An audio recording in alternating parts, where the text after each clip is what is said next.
on veut tuer une personne de la sorcellerie. Quand on veut tuer une personne de la sorcellerie, c'est qu'on commence d'abord par voler son ombre. On vole l'ombre.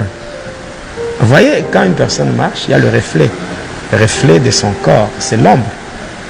Voilà, maintenant on commence par voler l'ombre. C'est comme ça qu'on fait. On vole d'abord l'ombre. Dès que l'ombre est volée, et par la suite, maintenant, on va chercher un moyen pour tuer la personne. Ça sera soit par un accident, par une maladie. Donc on va chercher par un accident et tout ça.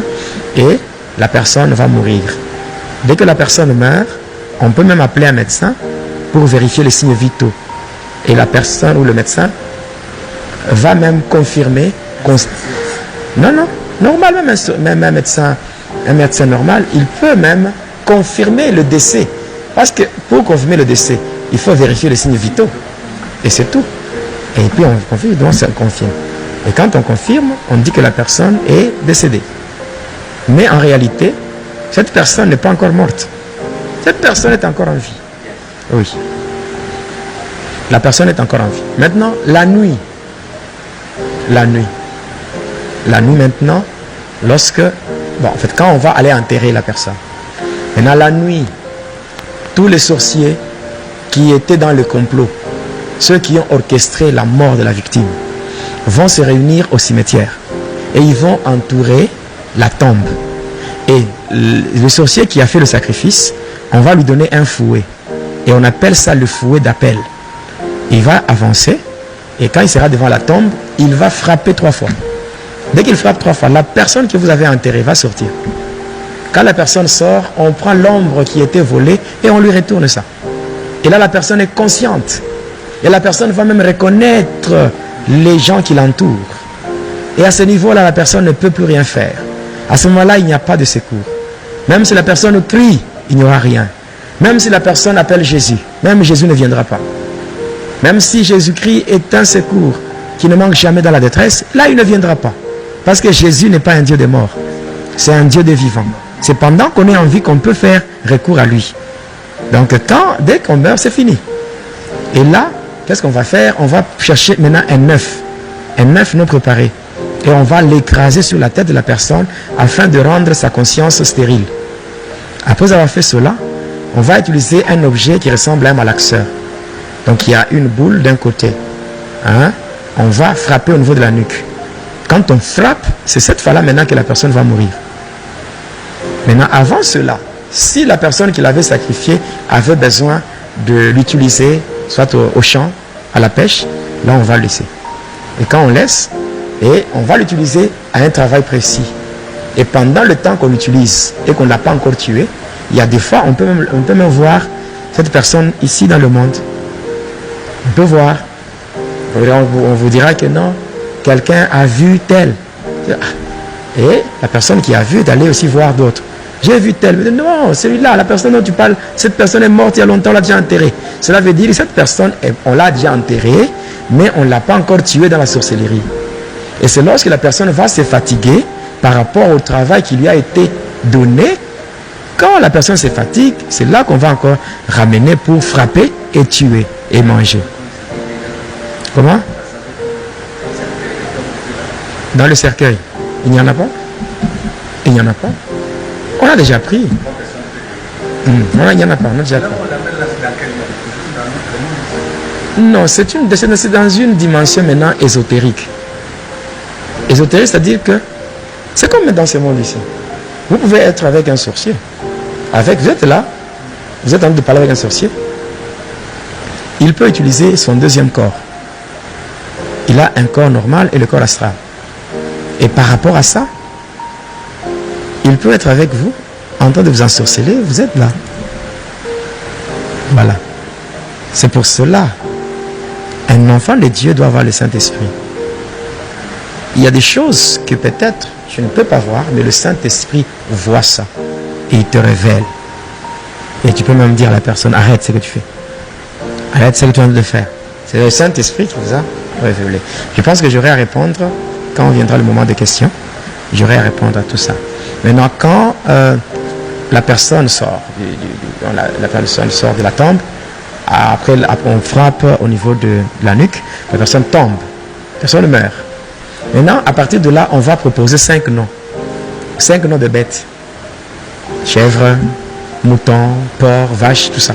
On propose 5 noms. Et là, on va faire le tirage au sort. On tire au sort. Si ça tombe en une chèvre, là, on va prendre le cadavre qui est là. Maintenant, on le transforme, ça devient une chèvre. Et maintenant, on va dépecer. Quand on va dépecer comme ça par le bourreau, on va maintenant appeler les femmes de cimetière et les mamans sorcières. On va leur donner ça. Et elles vont maintenant rentrer dans le monde des humains, vendre ça dans des marchés. Oui, vendre ça dans des marchés. Et le reste, le sorcier mange là-bas. Alors, quand elles rentrent avec ça, elles vont vendre ça au marché et mettre sur leurs étalages au marché, non? Et maintenant, sur leurs étalages, il y a une main. On appelle ça la main d'appel. C'est une main qui est invisible aux yeux charnels. Mais quand vous entrez au marché, elle fait ça. Elle vous attire. Et vous allez là-bas, vous payez, croyant que vous avez payé la viande de chèvre ou la viande de bœuf, ou la viande de bœuf. Mais cependant, vous avez payé la chair humaine. Et vous rentrez avec ça chez vous, vous mangez. C'est comme ça qu'il y a des possessions démoniaques, il y a la régression dans la foi, il y a l'incrédulité qui s'installe. Donc, il y a toutes ces choses-là, des maladies incurables, c'est passant par ces choses. Il y a des fois, on prend le sang, on transforme, ça devient de l'huile de palme. On amène dans le marché et les gens achètent. Les gens achètent ça. Il y a des fois, les sorciers transforment les doigts des cadavres. On transforme ça, ça devient des gros frétins. On amène dans le marché. Donc, il y a beaucoup de choses qui se font. Il y a des choses qui se font. On peut transformer. On transforme beaucoup de choses. On peut prendre l'eau. C'est-à-dire, on peut prendre un cadavre. On le laisse pendant 4 jours. Et quand le cadavre commence à se décomposer, le corps commence à sécréter un liquide. Et ce liquide-là, on le prend et on commence à vendre sous forme d'huile. Ou bien on donne ça aux sorciers qui ont de boulangeries, les mamans qui font des beignets. On leur donne, ils mettent dans l'eau pour faire la pâte, tout ça. Faire le pain, le beignet, tout ça. Et les gens achètent, hein, ça attire les clients, tout ça. Les gens achètent sans savoir, ils mangent quoi. Et tout ça. Donc, cette même eau est donnée aussi aux faux prophètes. Aux faux prophètes, ils utilisent cette eau-là, où les gens vont dans des églises, ils prennent de l'eau et tout, sans savoir c'est quoi. Et quelqu'un dit, moi, je suis allé avec de l'eau chez moi, depuis de l'eau chez moi, hein, dans mon bidon, dans une bouteille, j'ai pris ça chez moi au robinet, j'ai amené le prophète, là, juste prié pour ça, il m'a donné, donc c'est de l'eau qu'on a juste purifiée. Il faut savoir que la magie, elle est magie seulement devant les profanes. Donc, 2 magiciens entre eux ne peuvent pas faire la magie. Parce que c'est comme, pour un exemple, un magicien fait la magie, il exécute son travail, il fait une démonstration, un numéro, il prend un petit caillou, il met dans sa main. Il dit, regardez dans ma main, vous voyez quoi? Un caillou.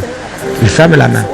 Et après, il fait quelques incantations, puis quelques temps, il ouvre la main, il dit, mais regardez, qu'est-ce que vous avez vu? Il y a maintenant un bonbon. Les gens voient que c'est un bonbon. Mais qu'est-ce qui se passe? Qu'est-ce qui s'est passé? Entre le magicien et le spectateur, il y a un voile d'aveuglement. Quand il ferme la main, il y a un démon qui vient avec un bonbon. Lui, il ouvre, vous ne voyez pas. Le démon change, il met le bonbon et il prend le caillou. Quand il ouvre, il vous montre ça, il ouvre, donc il enlève le voile. Vous regardez, vous voyez qu'il a fait la magie. C'est ça. Donc, un faux prophète, un faux serviteur, vous l'amenez votre bidon rempli d'eau. Pendant qu'il est en train de faire la prière, les démons déversent tout. Et on remplit avec de l'eau qui vient de cadavres en décomposition et on vous donne. Et vous rentrez avec ça et il y a des problèmes qui arrivent. Vous buvez, vous aspergez dans la maison, vous mélangez dans l'eau pour vous laver et tout ça. Donc il y a beaucoup de choses qui entrent sans le savoir. Vous savez, la puissance de Jésus-Christ n'est pas dans l'eau. Et la puissance de Jésus-Christ n'est pas dans l'huile. La puissance de Jésus-Christ n'est pas dans le feu. Mais la puissance de Jésus, elle est dans la parole. Voilà pourquoi Lazare qui était dans la tombe, Jésus est arrivé, donc nous sommes dans Jean 11, Jésus est arrivé devant la tombe, devant le sépulcre, il a juste dit, il a dit seulement ôtez la pierre. Mais quand on a ôté la pierre, Jésus n'était pas entré physiquement dans la tombe. Il a juste crié, Lazare, sort. La parole est entrée. Et la parole a communiqué la vie. Et Lazare a quitté de la mort à la vie. Et il est sorti. C'est la parole de Dieu qui libère, qui sauve et qui délivre. Mais cependant, il y a 2 fois, un homme de Dieu est en train de prier pour quelqu'un. Et Dieu lui dit, prends cette eau, prie pour ça et donne à la personne. Là, c'est une instruction que Dieu donne. Ce n'est pas une formule. Il donne seulement parce que Dieu lui a dit de faire ça. Dieu lui a dit de faire ça. Et il le fait. Là, ce n'est pas un péché. Parce qu'il a obéi à ce que Dieu lui a dit. Mais si ça devient maintenant une formule, ça devient déjà une méthode qu'on a déjà imposée. Dans notre église, c'est de l'eau. Dans notre église, ce sont des pommes. Dans notre église, c'est ceci ou cela. Là, ce n'est plus Dieu. Là, c'est autre chose. Là, c'est autre chose. Vous savez, quelqu'un qui a Jésus, il a déjà de l'eau. Parce que Jésus est la source d'eau vive.